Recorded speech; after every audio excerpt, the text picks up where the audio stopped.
Over the years in wrestling, a lot of different match types have been introduced, some wackier than others. Yes, for every standard one-on-one bout or even steel cage match, there's one of the match types we're going to be looking at today, matches we rarely see anymore. And where better to start than with one of the all-time great stipulations, the Buried Alive match. Yes, the gimmick here is that there's an open grave set up at the entrance ramp and that in order to win the bout, you have to take your opponent down there and quite literally bury him under 6 feet of dirt. Unsurprisingly then, this was a match created specifically for The Undertaker during his feud with Mankind back in 1996, and it's a match which has almost exclusively been used by the dead man in the years following. That said, it hasn't been seen a lot in recent decades, probably on account of WWE going PG during the late 2000s, and this no longer being something they wanted to present to advertisers. And with WWE still being an advertiser-friendly product today, it means you're unlikely to see much of it in the future. But then with The Undertaker having since retired, it's not like there's much storyline call for it anyway.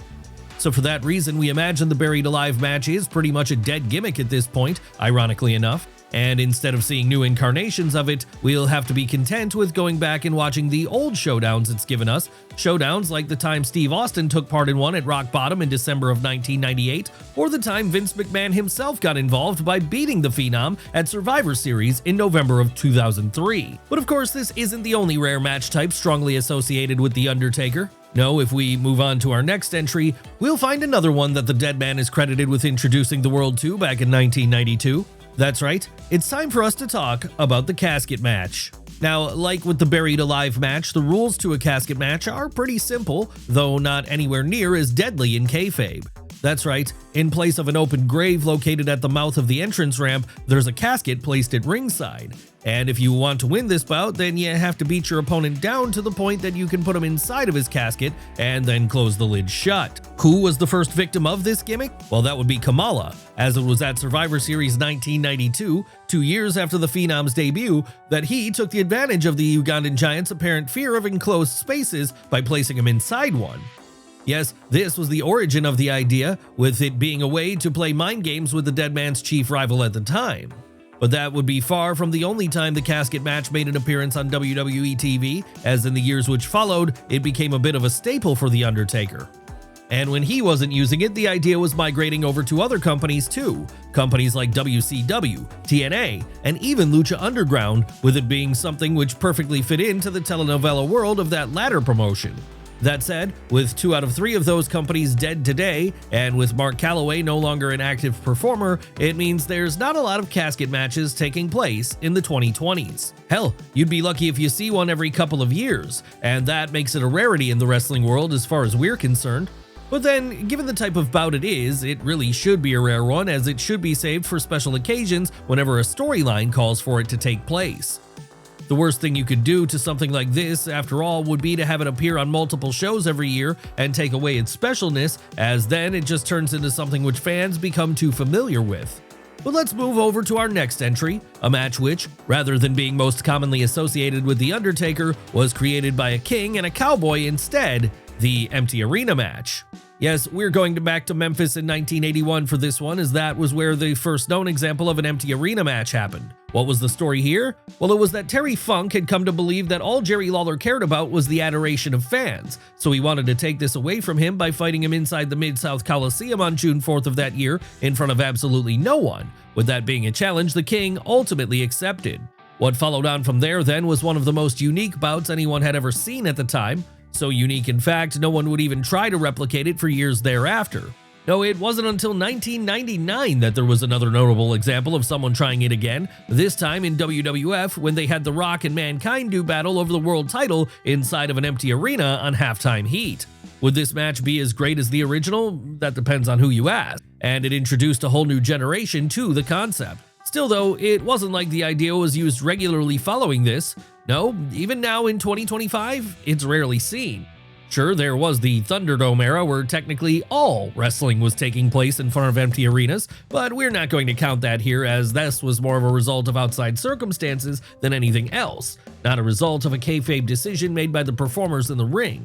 Now, if you want to see a true empty arena bout take place again, you're going to have to wait until the storyline dictates it. So with that in mind, let's move away from this one for now and over to our next rarely seen match type, the one which is so rare it was only ever seen once the Hogpen Match.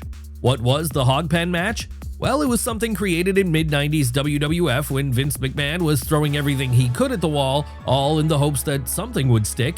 And that led to him coming up with the idea of putting Greenwich snob Hunter Hearst Helmsley into a feud with kayfabe pig farmer Henry O'Godwin. But this was not just any feud. No, it was one where the blow-off match between the pair at In Your House 5 Seasons Beatings was going to take place under unique rules, as they would meet in a showdown where the rules dictated a hog pen would be located at ringside. Well, how do you win then? Well, you simply had to throw your opponent into the hog pen, and from there watch them flail about in the slop as pigs roamed around them.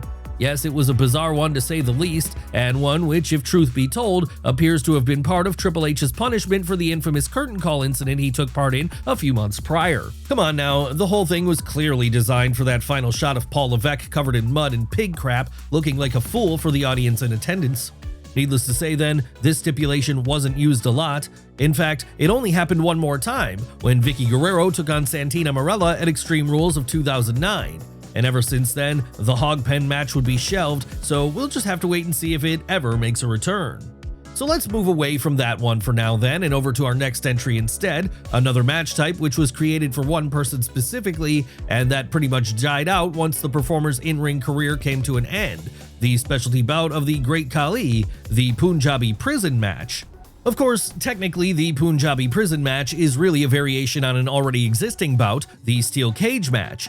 Yes, one of the earliest gimmicks in wrestling, steel cages have long been popular with fans, initially as a feud-ending showdown designed to ensure that no one other than the two participants involved got in or out of the ring. But as the years have gone on and steel cages have become more normalized, there have been multiple different variations introduced, variations like War Games, Hell in a Cell, and the Punjabi prison. That said, while War Games and Hell in a Cell remain popular today, the same cannot be said for the third type we mentioned here.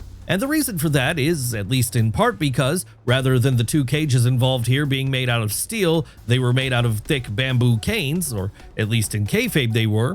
In reality though, they were also made of steel and only painted to look like bamboo. Regardless though, the thickness of the rods that created the structure presented a problem for cameramen trying to film the thing, as it did for fans in attendance trying to watch, as it became nigh on impossible for anyone to see what was happening in the ring. But that wasn't the only thing which cursed the Punjabi prison match right out of the gate. No, there was also the fact that the Great Khali wasn't even able to appear in the original one. And this is because he'd been pulled from the card of the Great American Bash 2006 at the last minute on account of a wellness test failure. So as a result of him being unavailable, his planned opponent for the night, The Undertaker, would have to challenge The Big Show instead. As you can expect then, what followed was not good, and this meant WWE were even less inclined to try the gimmick again in years following. Hell, ever since that point, there have only been 2 examples of Punjabi prison matches in WWE, and no other company has even attempted to tackle it, as it just seems like more of a headache than it's worth. No, the chances are we've all seen the last of this gimmick now, unless the Great Khali comes out of retirement one more time, that is. Outside of that though, there really is no reason for it to happen again. One rare match type we could see a reintroduction of at some point down the line though would be our next entry, a match which was fittingly first created during the wild and violent days of the Attitude Era. What match type are we talking about here? Why, the First Blood match, of course. Travel back to 1998 with us, if you will. Stone Cold Steve Austin was the WWF champion, and his current challenger of the month was none other than the Big Red Machine Kane. But while this was a difficult enough mountain for the Rattlesnake to climb, things would be made all the harder once he realized that his showdown against the heel at King of the Ring in June of that year was going to be under First Blood rules. What were First Blood rules? It was simple. The first person to bleed lost. And given Kane was nearly covered from head to toe by his ring gear, this put the champion at an incredible disadvantage.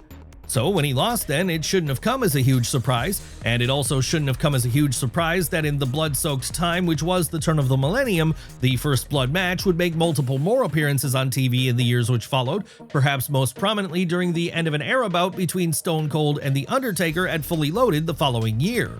That said, as WWE went in more of a PG route toward the late 2000s, banning blood from their screens in the process, it meant that the First Blood match would become a thing of the past. Could it be brought back again today? Sure, though it's unlikely this would happen in WWE, as while their ban on bleeding in matches has been softened somewhat in recent years, it's still not something they tend to allow for the most part. But let's move away from first blood matches for now and instead move to another largely forgotten match type, one which also deserves a comeback of its own, the 3 Stages of Hell match. Sure, like with the Punjabi prison match being a clear take on a steel cage bout, you could argue that the 3 Stages of Hell match is little more than a variation of a 2 out of 3 falls encounter, and that this is still a gimmick we see plenty of today. But what separates the two is that while the latter is generally just 3 straight falls of standard wrestling, the former differentiates itself by having new rules each time a new fall begins. This isn't just a chance to see who the better man is across multiple rounds, no, it's a chance for wrestlers to test their mettle in a variety of different circumstances. Take the first, and probably the most famous instance of this match type for example, the one which pitted Stone Cold Steve Austin against Triple H at No Way Out in February of 2001. That one started off simply enough with Fall 1 being a straight wrestling bout, but as Fall 2 started, the rules changed and things turned into a street fight. And then by the time Fall 3 began and both men were physically spent, the steel cage would be lowered down from the ceiling to lock everyone involved inside. Needless to say then, this was a very unique implementation of an old concept, and it was one which fans enjoyed, with this being the reason it would periodically be brought back over the years which followed. Not too much, however. No, as of 2025, there have only been 4 further examples of the 3 Stages from Hell match taking place, all of which occurred in WWE. Triple H vs. Shawn Michaels in December of 2002, Triple H vs. Randy Orton in June of 2009, John Cena vs. Ryback in June of 2013, and Johnny Gargano vs. Adam Cole in August of 2019. Outside of that, many fans forget it exists. But then that's probably for the best, as it really should be something which is used extra sparingly, saved for either a huge blood feud, as was the case with the game and HBK back in the day, or for the climax to a huge storyline, as happened during the last one where Adam Cole finally reached the mountaintop and solidified himself as NXT champion. Yes, whenever we see this one be dusted off again, we want it to mean something. After all, that's how you keep a gimmick bout feeling special after so many years. Really, the next example of this taking place should be something major like a Cody Rhodes-Roman Reigns rematch, or maybe even Gunther and Seth Rollins over on Raw. Until that point, we have to be content enjoying the ones we've been given already over the years. And while we're doing this, we can always go back and enjoy some of the rare examples of our next entry being put on too, the often forgotten Boiler Room Brawl.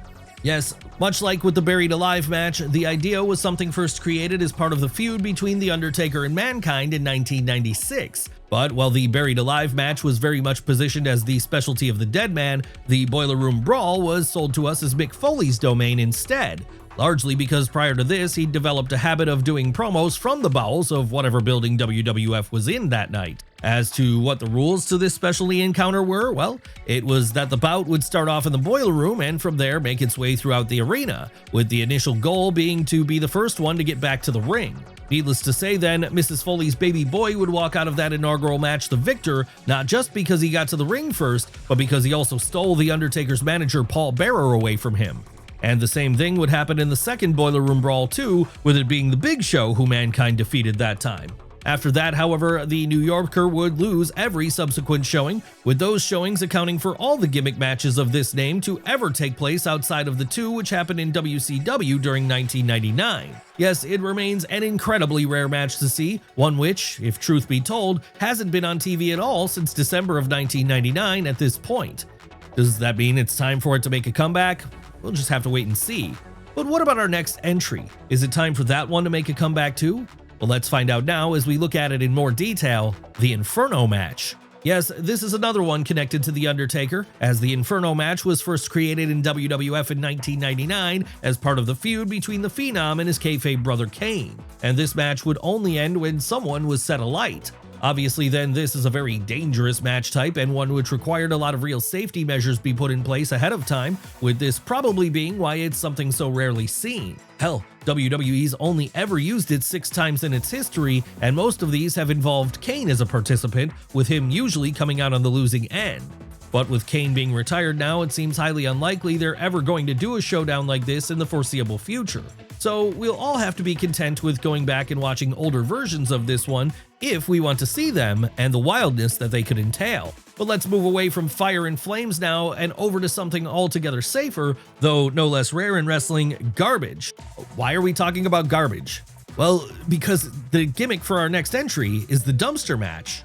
That's right, the dumpster match, something we've all probably seen an example of at some point during the course of our wrestling fandom, even if it's something we don't see a lot of in general. And if for whatever reason you haven't seen one before and need an explanation of what it is, it's pretty much exactly as it sounds. There's a dumpster at ringside, and the ultimate goal is for a wrestler to beat down their opponent enough to the point that they can be thrown into this dumpster and have the lid be shut over the top of them. It's a variation on the casket match we talked about earlier. Unlike the casket match, however, the dumpster match was never strongly associated with any one particular performer, and this meant there's not been a huge call for it to be used over the years. Really, the only notable example of it happening might be the WWF Tag Team title bout between the New Age Outlaws and Cactus Jack and Terry Funk, which happened at WrestleMania 14. Of course, a large part of the reason this one remains so notable today, though, is because the build to it included that insane spot in which both of the babyfaces were thrown off the entrance ramp while locked inside a dumpster.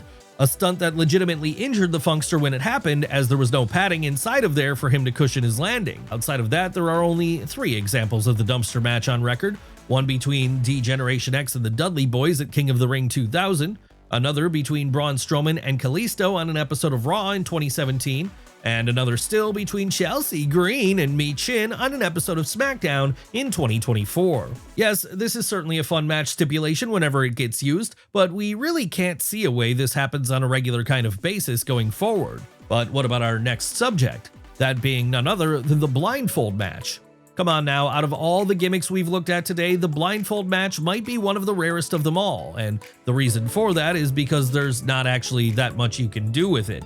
No, it's very much a once you've seen it one time, you've seen everything you need to kind of bout. Hell, in the entire history of wrestling, there's only been 4 examples of it taking place in major promotions, 3 in WWE and 1 in TNA. As for the WWE ones, well, the best example of that probably remains the original, the meeting between Jake the Snake Roberts and the model Rick Martel at WrestleMania 8. There, the 2 men involved showed exactly why this one can be so fun, as it became a prime example of audience participation in the sense that Jake was able to get the crowd to help him find his opponent by pointing in various directions, full pantomime style. That said, for as much fun as this would have been for the live crowd, it's not an experience which is as easy to translate over to an audience watching at home. And that's why the other 2 examples of the Blindfold Match in WWE have been spread out very sparingly, with Jamie Noble vs. Nydia taking place at No Way Out 2004, and Triple H vs. D'Lo Brown happened on an episode of Raw 2 years prior. Outside of that, this is it for WWE. No, if you want the only other example of such a gimmick, you have to look at the one which happened in TNA at Lockdown 2007. Of course, that is probably a prime example of why this gimmick isn't used anymore, though, as throughout the course of this disaster which took place between James Storm and Chris Harris, the blindfolds continually fell off each man mid-match, leaving the whole thing to turn into more of a parody than anything else by the time it was done. And as you would expect then, since this point the gimmick has never appeared on television. No, like with so many of the other gimmicks we've looked at today, the blindfold match may be a thing of the past. And even if it's not, the chances are that whenever it is brought out in the future, it's going to continue to be a very rare occurrence.